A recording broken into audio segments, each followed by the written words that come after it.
nós vamos falar agora sobre a situação nos Estados Unidos. Houve um ataque frontal russo contra os Estados Unidos ontem. Um cargueiro, um petroleiro americano que levava combustível para tropas da OTAN na Europa foi atingido por um cargueiro português pilotado por um russo.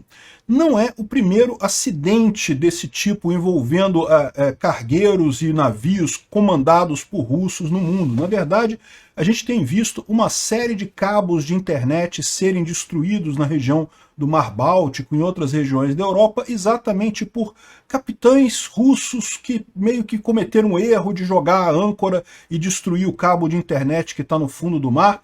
Uma coisa muito estranha, acidentes como esse não deveriam acontecer de forma alguma. Olha só o navio aqui, esse foi o navio que foi usado contra o petroleiro americano, tá? É um navio de bandeira portuguesa que era pilotado por um russo. E a grande questão é, isso aqui foi um acidente?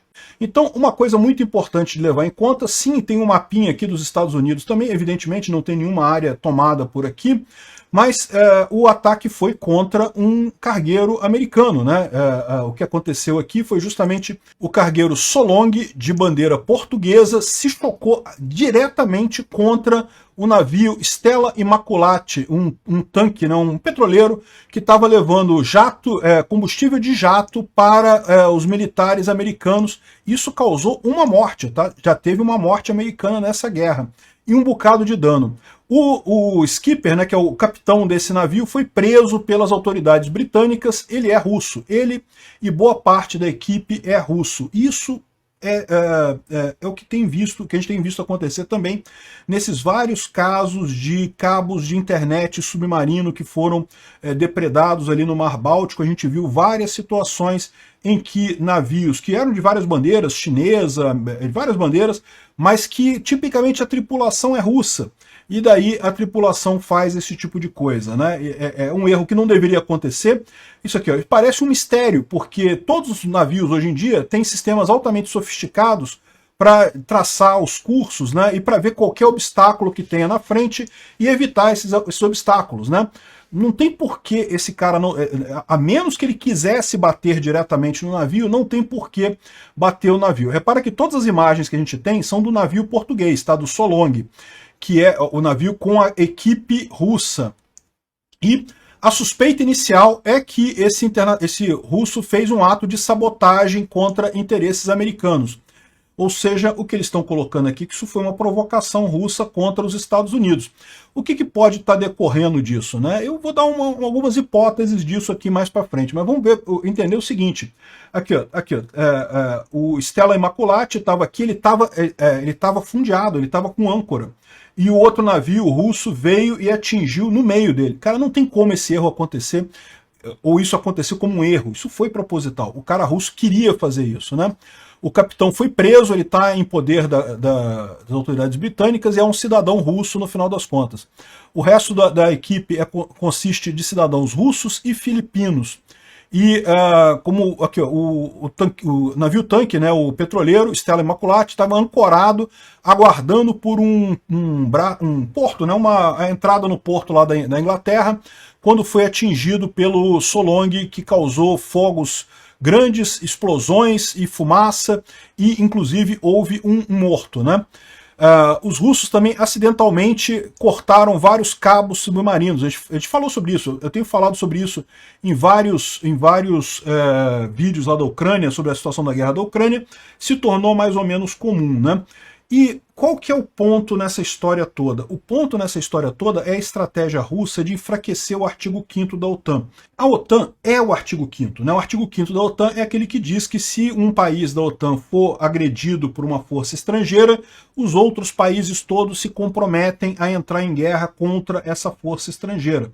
Só que o que está acontecendo desde o início da guerra da Ucrânia? Primeiro teve alguns mísseis russos que caíram na Polônia, chegaram a matar, inclusive, poloneses, o míssil russo. Depois teve drones russos que caíram na Romênia, outro país que faz parte da OTAN, e que não chegaram a matar ninguém, mas causaram prejuízos e coisa e tal.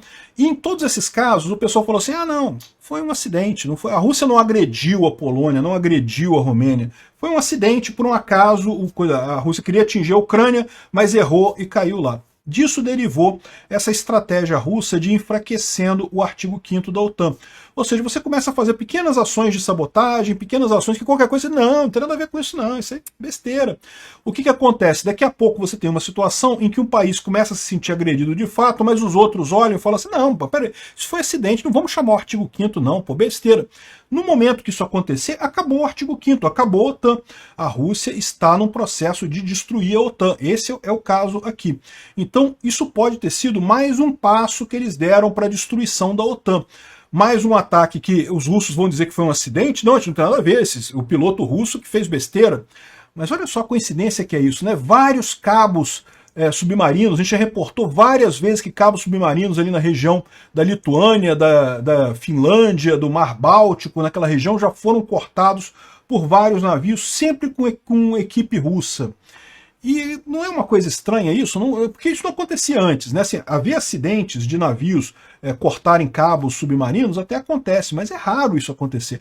Ultimamente tem acontecido um monte. E eu cheguei a mostrar uns casos lá na Ucrânia em que o radar mostrava que o navio ficava indo e voltando tentando acertar o cabo. Pô, peraí, isso não é uma sem querer acertei o cabo e rompi. O cara queria acertar o cabo, ele queria destruir o cabo. Ele ficou indo e voltando na região do cabo para tentar atingir o cabo com a âncora dele. Então tá mais do que claro que isso é uma ação bélica, é uma ação de guerra, né? Mas o que acontece? Qual que é a expectativa dos russos? O pessoal americano fala assim, não, besteira isso daí, pô, besteirinha, não tem nada a ver. Foi só um acidente, foi só, pô, um navio bateu no outro, não tem nada demais, foi sem querer. Tava um navio parado, um navio americano parado, um navio militar americano, um navio que estava levando combustível de jato para as bases americanas na Inglaterra, e veio um outro navio com tripulação russa e atingiu esse navio em cheio, pegou fogo e coisa e tal. As imagens que a gente está vendo aqui são só as imagens do navio agressor, tá? O navio agredido, eles não estão mostrando o prejuízo, porque, de novo, não se faz isso com a vítima, né? O agressor você mostra, o agressor você aponta, a vítima você protege. Então, essa é a situação que está acontecendo aqui. O que o Putin pode estar querendo dar de recado com esse tipo de coisa? A primeira coisa é mais uma etapa nesse enfraquecimento do artigo 5º da OTAN. Ele quer que o Trump fale, ah não, isso não é nada não, isso é besteirinha, deixa pra lá, não tem nada não. Por quê? Porque isso vai ser mais um passo para enfraquecer o artigo 5º da OTAN novamente. Todo mundo está vendo que foi de propósito. Não tem nenhum motivo para o comandante do navio ter feito isso que não seja atacar os Estados Unidos. Mas o que ele quer é que o Trump, que é a cadelinha dele, né, o bichinho de estimação dele, baixe a cabeça e aceite. Isso, de certa forma, não deixa de ser também uma punição ao Trump por ele não ter conseguido o que o Putin queria. Como eu falei para vocês, o acordo de cessar-fogo que foi aceito pela Ucrânia é muito aquém do que a Rússia esperava. A Rússia esperava que a Ucrânia aceitasse os territórios e parasse a guerra imediatamente do jeito que está. E era isso que o Trump tentou lá, botou o Zelensky numa posição ruim lá, tentou criticar a Ucrânia pra caramba, ele e o Elon Musk, acabaram que eles ficaram apavorados com a repercussão que isso teve lá nos Estados Unidos contra eles, de perda de popularidade, de pessoas contrárias ao Elon Musk, contrárias ao Trump, que tiveram que aceitar um negócio que, vamos combinar, a Ucrânia não cedeu nada, não reconheceu nenhum território, um cessar-fogo de 30 dias só, e olhe lá, para, né, em tese, ter mais conversas e coisa e tal, mas a gente sabe que não vai dar em nada essas conversas, e, no final das contas, num momento em que o Putin não pode aceitar esse cessar-fogo, porque ele está avançando lá em Kursk, então ele não pode aceitar esse cessar-fogo agora. Ou seja, o Trump não conseguiu nada do que o Putin queria dele. E talvez isso daqui seja uma forma de dar um recado para o Trump nessa história toda aqui, né? Ou seja, estamos insatisfeitos, o agente Krasnov, você não fez a coisa correta.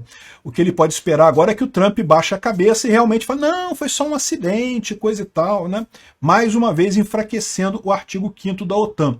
É um momento crítico, tá? Porque certamente não vai ser o único acidente que os russos vão causar com navios americanos. Aguardem o próximo. A gente viu isso com os cabos submarinos, foram vários.